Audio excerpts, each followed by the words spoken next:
की शादी हुई थी। उसका ससुराल पास के ही गांव में था। घर में सिर्फ वो और उसके पति रहते थे। मैं अकेले दिन भर काम करती हूँ और ये आराम से आके खाना खाने बैठ जाते हैं। कपड़े धोने नदी पे जाओ, पानी भरो, चूल्हा चक्का, बस इसी में मेरी जिंदगी बीतने वाली है। मेरा सारा सिलाई कढ़ाई का हुनर मिट्टी में मिलने वाला है। तभी परेश उठ जाता है। खेतों में काम करके उसका बदन दर्द कर रहा है। हाँ, सुजाता, अदरक डाल के गर्मा गर्म चाय बना देना जरा। हाँ हाँ, क्यों नहीं। भगवान ने मुझे 4 हाथ जो दिए हैं। क्या हुआ? तुम ऐसे क्यों बात कर रही हो? जैसे कि तुमको जानते ही नहीं। सुजाता का मूड आज बहुत ही उखड़ा हुआ था। उसे ऐसा लग रहा था कि उसके पति उसकी कोई चिंता नहीं करते।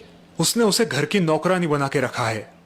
सुजाता उदास होकर नदी के किनारे बैठी है। तभी उसकी सहेली दुर्गा वहां आती है। ऐसे क्यों बैठी हो सुजाता? सब ठीक तो है? कुछ नहीं, बस ऐसे ही ऊब चुकी हूँ मैं इस जिंदगी से। शादी को सिर्फ 2 महीने हुए हैं और तुम ऐसे बोल रही हो? और नहीं तो क्या। सुबह जल्दी उठो, दिन भर घर के काम करो, बाजार जाओ, पानी भरो, बस यही जिंदगी रह गई है। और पतिदेव की कोई मदद नहीं, जैसे कि गृहस्थी सिर्फ हमारी है। लेकिन क्या करें, अब सहना ही पड़ेगा। नहीं। क्या मतलब? हमें इस उबाऊ जिंदगी से छुटकारा मिल सकता है? हाँ, क्यों नहीं। इसलिए तो मैंने मेरे पति का घर छोड़ दिया। अब सुकून से यहाँ मायके में जी रही हूँ।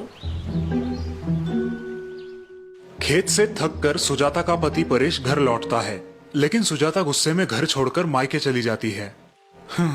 लगता है रूठ के मायके चली गई है। पता नहीं उसे क्या शिकायत है मुझसे। ठीक है, 2 दिन वहां रहेगी तो उसे अच्छा लगेगा। दिमाग शांत हो जाएगा तो लौट आएगी। सुजाता मायके अपने घर आती है। मायके में सिर्फ उसकी माँ और छोटा भाई है। वो दोनों सुजाता का खुशी से स्वागत करते हैं, लेकिन कुछ ही दिनों बाद जब तीनों गपशप करने बैठते हैं। सुजाता, जमाई बाबू वहाँ अकेले हैं। तुम अपने ससुराल कब लौट रही हो?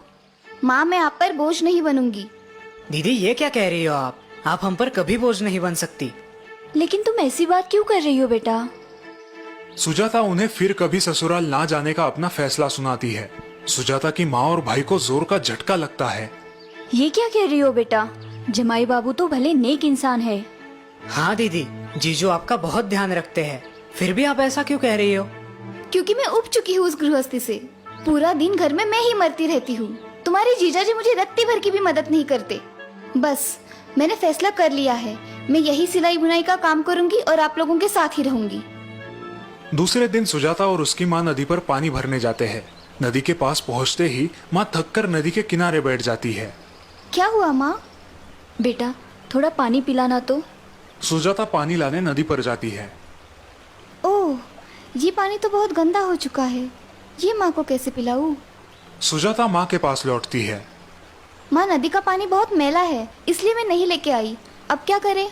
अच्छा, ये बात है बेटा, तुम थोड़ी देर बाद जाकर लाना। थोड़ी देर बाद सुजाता फिर से नदी के तट पर माँ के लिए पीने का पानी लेने जाती है। अब नदी पर कोई नहीं है। सुजाता पानी देख के अचरज में पड़ जाती है। अरे वाह, ये पानी तो अब एकदम साफ हो गया है। अब ये पानी माँ के लिए ठीक है।